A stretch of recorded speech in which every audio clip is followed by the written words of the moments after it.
Izzy Angel. Alright, sweet. So, what do you do? That's the first thing. I do a number of things. Mainly, I am the lead guitarist and lead singer in a band called Hot Angel. Yeah. I also work as a freelance composer, and I'm also a guitar teacher. Oh, freelance composer. I didn't know that. Yeah, that's awesome. That's pretty cool. What have you composed for? I'm mainly trying to do like video games and things like that. I've done a couple of little like iOS apps and things like that. I've done little things. That's mad. And how'd you get into that, man? That's really cool. Sitting on the internet and hoping and praying that someone employs me. Built up a portfolio of work from uni, things like that, and you just sort of grab things you love and rescore them. So you've got your own body of work that you can take to potential employers. That's really cool. Yeah, that's tough to get into that. Okay. So with your band, so how did you guys form? Like, how did you just come together? I've played in bands almost since I was in high school. And I've always been really, really heavily into glam rock and 80s sort of metal and all that sort of stuff. And it was really, really hard to find the guys. So I slotted into bands here and there to sort of get my band fix of playing and all that sort of stuff. And for about 2 years, I was looking for guys to do the job. And it's very, very hard to find them. And I met the original guitarist, Adam, through uni. We were playing in a band together at the time, and we discussed the idea of doing something glammy and stuff. So sort of he jumped on board. I found our drummer online, I think. Yeah. He had this crazy ad that said drummer looking for glam rock band, not afraid to wear makeup, work hard, party hard, see you on the wild side, Steve. And I was like, I remember texting Adam, this guy's the one. We don't even need to see him play. He's in the band. And then the original bass player we found at my work. He came into my strings, and we hooked up through that, and we threw everyone into a rehearsal room, and it worked. So. Just all came together. That's good. It's so hard to find a drummer, especially It's hard to find everyone. Yeah.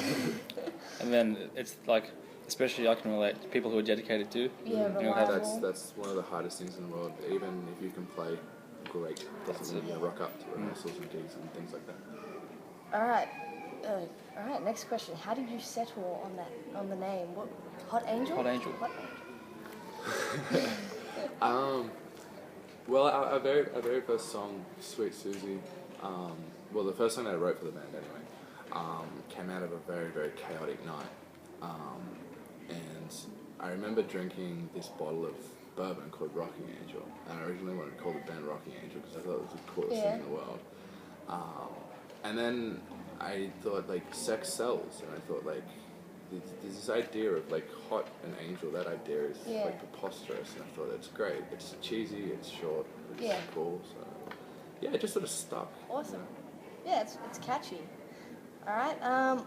And what is the writing process like? So how do you come up with a song? Typically, it tends to involve a lot of drinking. I write all of the lyrics. The guys help. I tend to bring things to them, or riffs will be brought to me occasionally, things like that. But I normally sit down and work out my lyrics. I try and write everything to be personal to me or personal to someone. So, would you say that the lyrics come before the music? Typically, the lyrics generally almost always come first.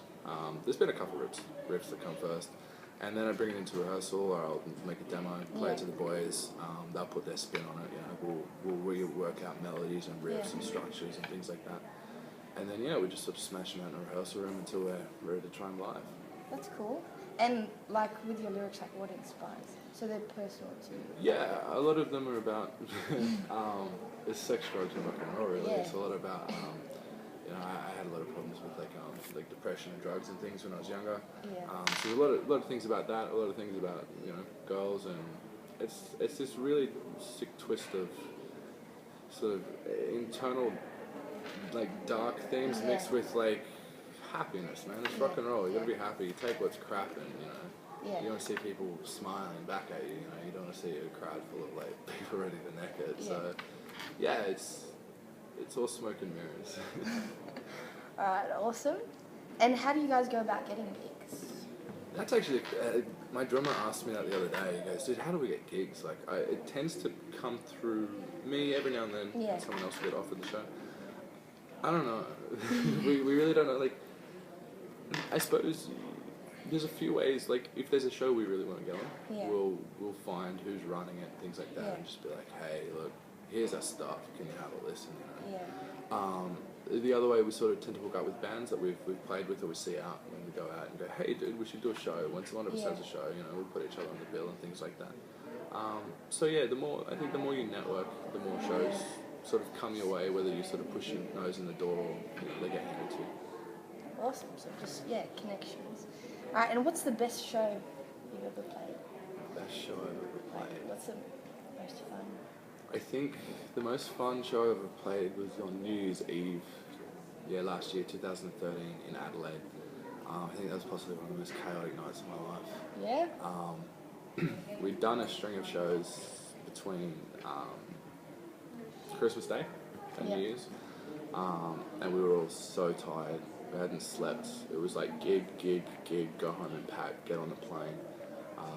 We were wasted by the time we got on the plane. We got even more wasted when we, on the plane, got to Adelaide, we're drinking. The show, we played horribly. It was absolutely dreadful, but for the first time, we'd never got a reaction like that. We were in a city that we didn't know if we had anyone that would like our stuff. And then I remember in the last song that we played, there's like a crowd chant. And for the first time, like, they were chanting so loud I couldn't hear Steve.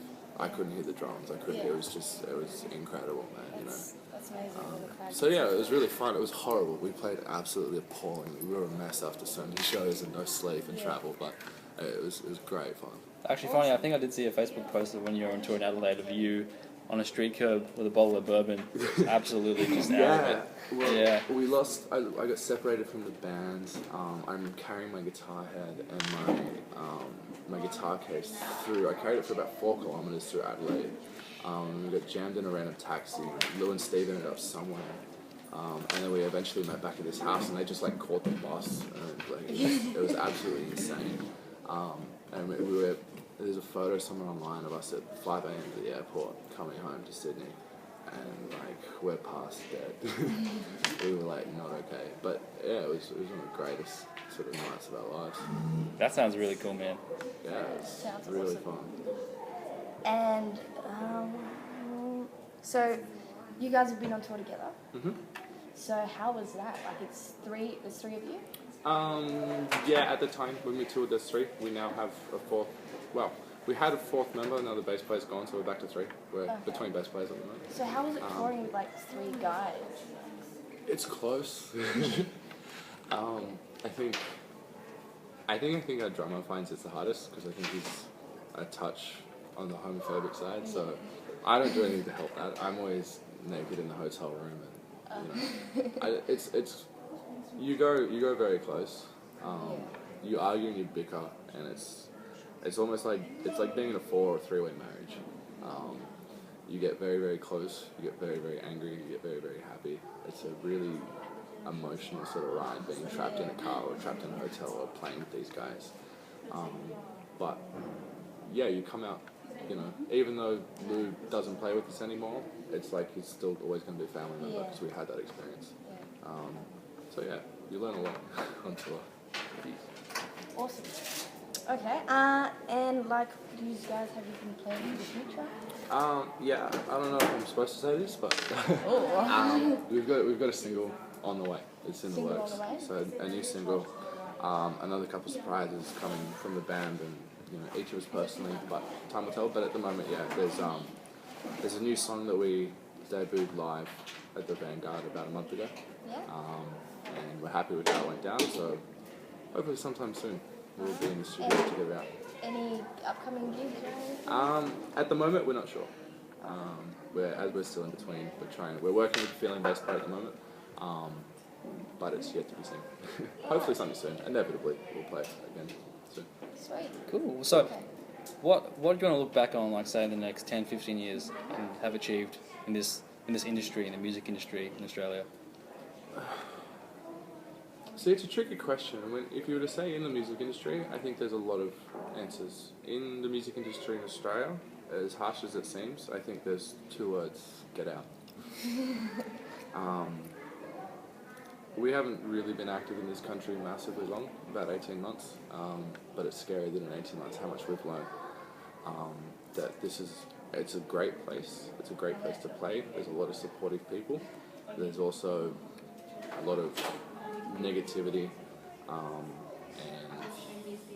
there's a whole aura that surrounds it that, you know, everyone seems to feel this scene is dead, and that's part of probably what might have killed it. It's very hard for an emerging artist, us, anyone, to sort of really get around, you know. If getting out's the answer, time will tell. You know, that's what our goal is, to achieve. But yeah, in the music industry, I'd love to have more than one CD to call my own, with Hot Angel.